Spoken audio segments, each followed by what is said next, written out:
लेकिन आज सियासत पर बात करने से पहले बात प्रधानमंत्री नरेंद्र मोदी की चुप्पी पर।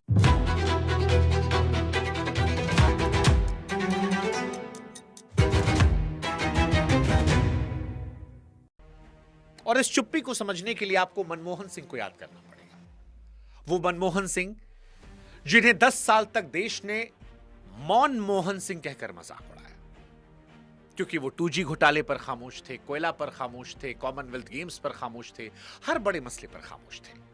और तब सारा देश कहता था कि प्रधानमंत्री बोलते क्यों नहीं है।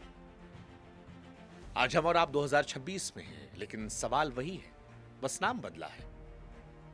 और आज भी जनता पूछ रही है कि मोदी जी आप चुप क्यों हैं। यह सवाल बड़ा महत्वपूर्ण है, क्योंकि आज सड़क से लेकर संसद तक जो कुछ दिखा वो 30-50 साल में दिखा नहीं था। आज अफरा तफरी चारों तरफ थी, लाठीचार्ज हो रहा था, छात्र लाठियां खा रहे थे, पुलिस वालों को भी चोट आ रही थी, भीड़ में पत्थर चल रहे थे, बैरिकेड टूट रहे थे। नेपाल, बांग्लादेश, श्रीलंका में जो कुछ हुआ था उसकी झलकियां दिखाई पड़ रही थी।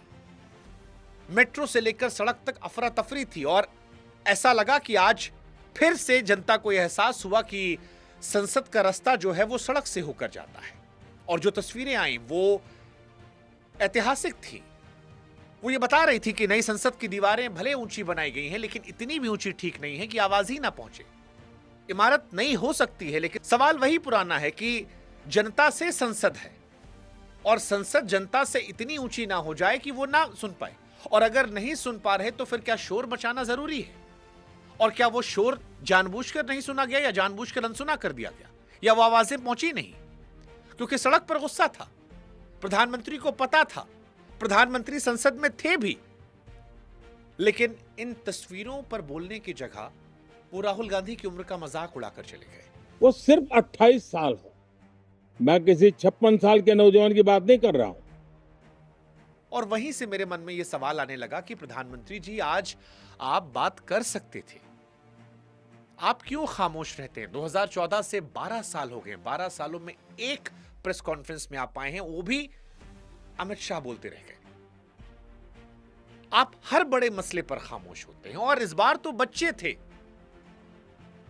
अंग्रेजों के जमाने में भी गांधी जी से वो बात करते थे, वो दुश्मन थे, ये राजनीतिक विरोधियों के साथ खड़े बच्चे थे, ये दुश्मन नहीं थे। आप इनसे क्यों नहीं बात कर सकते थे? और जब मैं राजनीतिक विरोधी कह रहा हूं तो मैं जानता हूं लोग कहेंगे राजनीतिक प्रोटेस्ट था, उनकी बात भी मान लेता हूं कि चलो ठीक है, मंच पर राजनीतिक लोग थे, लेकिन वो जो लाखों की भीड़ थी वो सब नेता नहीं थे। और अगर वो छात्रों के नाम पर राजनीति कर सकते थे तो सरकार छात्रों के नाम पर संवाद क्यों नहीं कर सकती थी?